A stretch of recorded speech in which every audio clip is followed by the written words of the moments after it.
1. O fundamento de Gênesis. Verso áureo. Mas, o que se gloriar glória-se nisto, em me conhecer e saber que eu sou o Senhor, que faço beneficência, juízo e justiça na terra, porque destas coisas me agrado, diz o Senhor. Jeremias 9, 24. 2. Leitura para o estudo da semana. Referências bíblicas. Jeremias 29, 23 e 24. Salmos 1, 3, 9, 1, 6. Daniel 12, 4. Apocalipse 22, 10. 2 Timóteo 3, 15, 17. Hebreus 4, 12.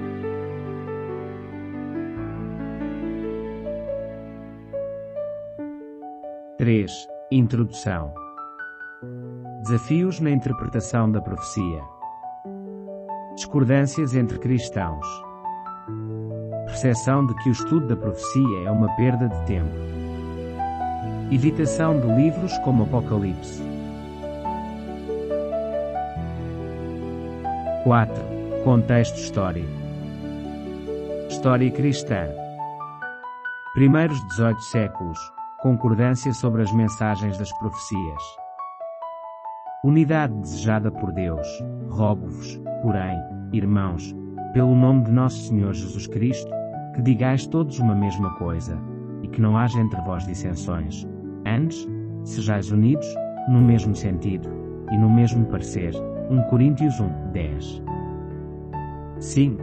Ferramenta mais importante. O tempo. Importância do tempo no estudo das Escrituras. Pergunta desafiadora de um professor de seminário. 6. 10 princípios para a leitura do texto bíblico da profecia. Primeiros 5 princípios. Ler com sinceridade. Ler cuidadosamente. Ler esteticamente. Ler contextualmente. Ler intertextualmente.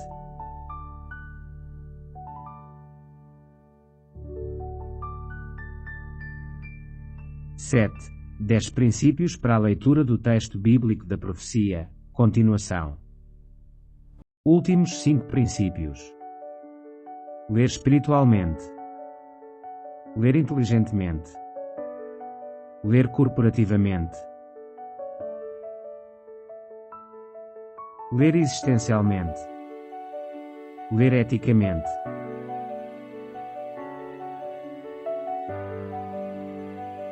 Oito. Conclusão. Importância da leitura ética. Evitar interpretações distorcidas. Responsabilidade ao abordar as profecias bíblicas.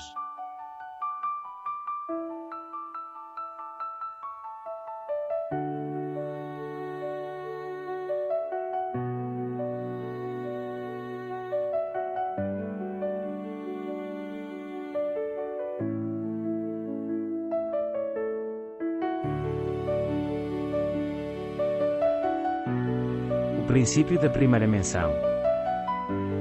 Curso de pesquisa geral. A maioria dos programas académicos começa com um curso de pesquisa geral. O livro de Gênesis é o curso de pesquisa geral da Bíblia. Introduz ideias que serão examinadas com mais pormenor ao longo da Bíblia. Lei da primeira menção. A primeira vez que um conceito ou símbolo é mencionado na Bíblia estabelece uma compreensão geral desse conceito. Este padrão ajuda a perceber como é usado mais tarde. Princípio da primeira menção. Alguns estudiosos referem-se a isto como a lei da primeira menção. É mais apropriado rotular-se como um princípio ou padrão. Alimentação gradual de informações. Deus alimenta lentamente os seus filhos com informações ao longo do tempo. Começa com um conceito básico e amplia-o ao longo dos anos ou séculos. Passagens bíblicas. Isaías 40, 7, 8. Malaquias 3, 6. Hebreus 13, 8. Estes textos ajudam a ancorar corretamente o estudo da profecia. Verdade divina. A verdade divina permanece constante ao longo do tempo. As repetições do mesmo princípio ou tema bíblico não mudam o seu significado, mas lançam mais luz sobre ele. Conclusão. Desenvolver uma boa compreensão do livro de Gênesis é essencial para explorar o resto da Bíblia. A compreensão fundamental do Gênesis enriquece o estudo da profecia.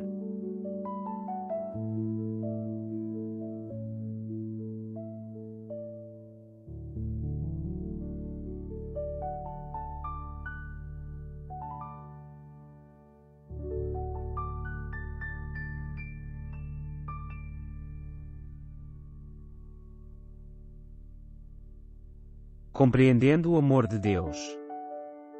Introdução. Parte da herança de uma natureza pecaminosa significa que a nossa percepção do universo foi manchada pelas nossas próprias propensões para o egoísmo e para o orgulho. Vemos o mundo a partir da nossa perspectiva limitada, em vez de o vermos a partir da perspectiva omnisciente de Deus. O conceito de amor. Talvez nenhum conceito tenha sido mais distorcido pela raça humana pecadora do que o do amor. A cultura popular tende a promover uma compreensão do amor que se centra na autorrealização e não nos outros. A natureza do amor de Deus. Esta abordagem egocêntrica do assunto torna difícil para nós entendermos como Deus vê o assunto. Compreender a natureza do amor é uma chave importante para entender as profecias bíblicas. O grande conflito. Um dos temas-chave do grande conflito é a existência de um mal-entendido substancial a respeito do caráter de Deus. Ellen G. White termina o seu resumo de O Grande Conflito escrevendo: o universo inteiro está purificado. Um sentimento único de harmonia e de júbilo vibra por toda a vasta criação. De aquele que tudo criou, emanam vida, luz e alegria por todos os domínios do espaço infinito. Desde o minúsculo átomo até ao maior dos mundos, todas as coisas, animadas e inanimadas, na sua serena beleza e no seu perfeito regozijo, declaram que Deus é amor. Primeira menção de amor na Bíblia. Leia Gênesis 22, 1, 13. A primeira menção de amor na Bíblia encontra-se em Gênesis 22, 2. Amor nos Evangelhos. Em Mateus 3, 17, Marcos 1, 11, Lucas 3, 22 e João 3, 16, encontramos a primeira menção de amor em cada um dos Evangelhos. Amor abnegado. A primeira menção de amor em João 3, 16, é particularmente esclarecedora. Parece aludir à história de Isaac no altar. A fé de Abraão em Deus era tal que ele confiava nele, escolhendo acreditar que Deus poderia ressuscitar o seu filho, se ele levasse a cabo o sacrifício. Revelação do amor de Deus. Isso prefigurava o amor de Deus pela raça humana. Ele amou-nos a ponto de dar o seu filho unigênito e, depois, ressuscita ela dos mortos. Manifestação do amor abnegado. Como começamos a manifestar aos outros o tipo de amor abnegado que Deus tem por nós? Por que razão, para a maioria de nós, este tipo de amor não é necessariamente básico? Conclusão. Compreender o amor de Deus é fundamental para entender as profecias bíblicas e o caráter de Deus. A nossa percepção do amor tem sido distorcida pelo egoísmo e pelo orgulho, mas ao estudar a Bíblia, podemos começar a ver o amor como Deus o vê. O amor de Deus é abnegado e sacrificial, como demonstrado na história de Abraão e Isaac, e na dádiva do seu filho unigênito. Ao manifestar este tipo de amor aos outros, podemos refletir o caráter de Deus e viver em harmonia com a sua vontade.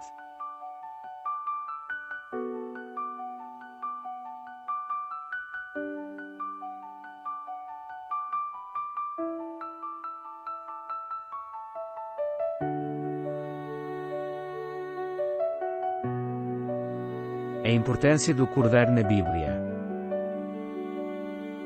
Introdução.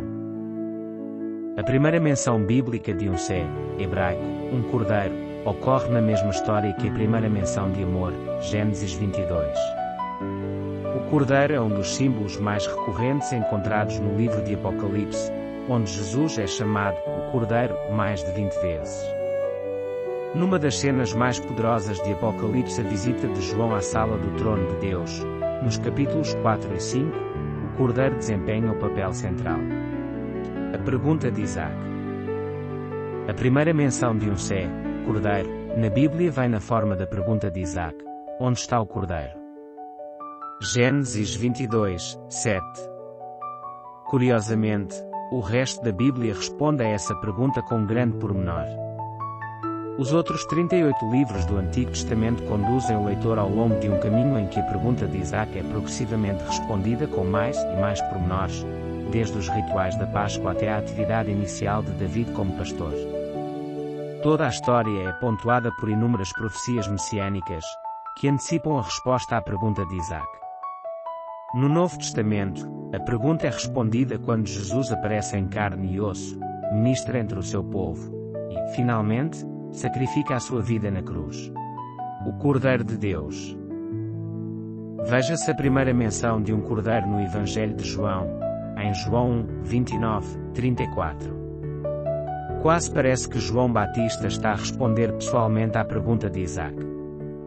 Os pecadores estão a arrepender-se e a mergulhar na água no batismo, que simboliza a morte do pecador e o início de uma nova vida. Neste contexto, Jesus, o Cordeiro de Deus, aparece de repente, e, segundo o relato de Mateus, os céus abrem-se para o anunciar: este é o meu Filho muito amado, em quem me comprazo. Mateus 3, 17. Repare como uma voz, o anjo do Senhor, também anuncia do céu a solução para o problema de Abraão e Isaac. Gênesis 22, 11, 14.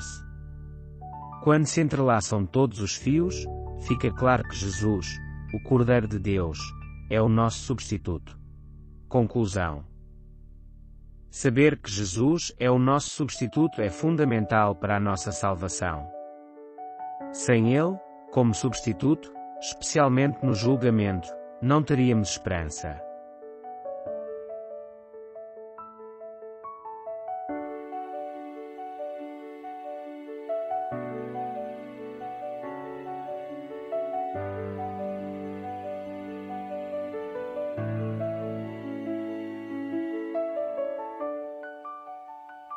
Lidando com a morte. Introdução. A morte é um dos aspectos mais cruéis de viver num mundo desligado do seu Criador. É o salário do pecado, e desempenha um papel importante na profecia bíblica. A primeira menção e ocorrência da morte. Gênesis 2, 15, 17. A primeira menção da morte na Bíblia. Gênesis 4, 8, 15. A primeira ocorrência da morte. 1 Coríntios 15, 15, 19 e Apocalipse 1, 18, passagens que nos ajudam a compreender a gravidade do problema do pecado e a solução de Deus. A morte na experiência humana. A morte é o oposto da vida e um intruso estranho. Apesar de nos termos habituado à morte, o nosso coração continua a protestar fortemente quando a encontramos. Casos de morte trágicos. A morte de uma criança é particularmente dolorosa. A primeira morte de um ser humano registada nas Escrituras foi a de Abel, assassinado pelo seu irmão. Paralelos entre Abel e Cristo. Jesus, o justo assassinado pelo injusto, tal como Abel. A natureza da morte de Abel nos ajuda a compreender por que razão Jesus tem as chaves do Hades e da morte. A solução de Deus para a morte. Se o problema da morte não for resolvido, a nossa vida é inútil. Gratidão pelo que Jesus fez por nós.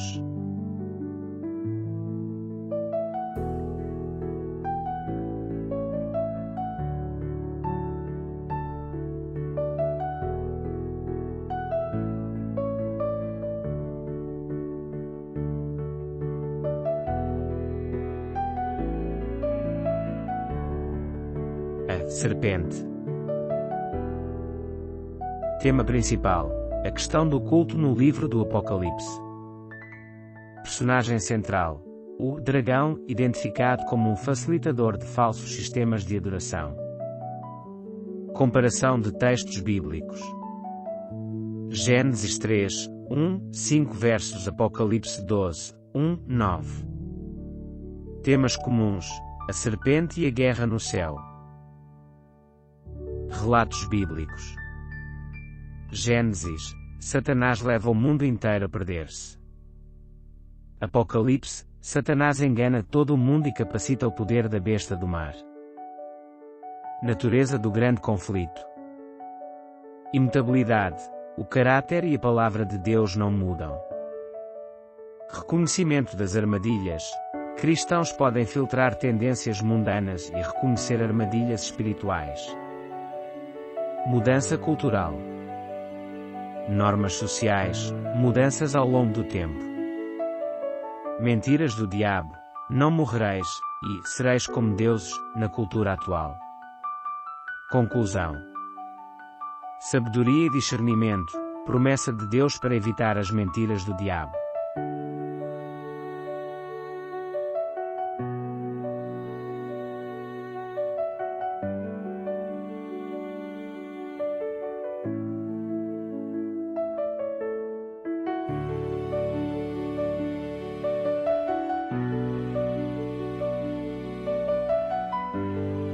Reflexões sobre a consistência e a novidade na fé cristã.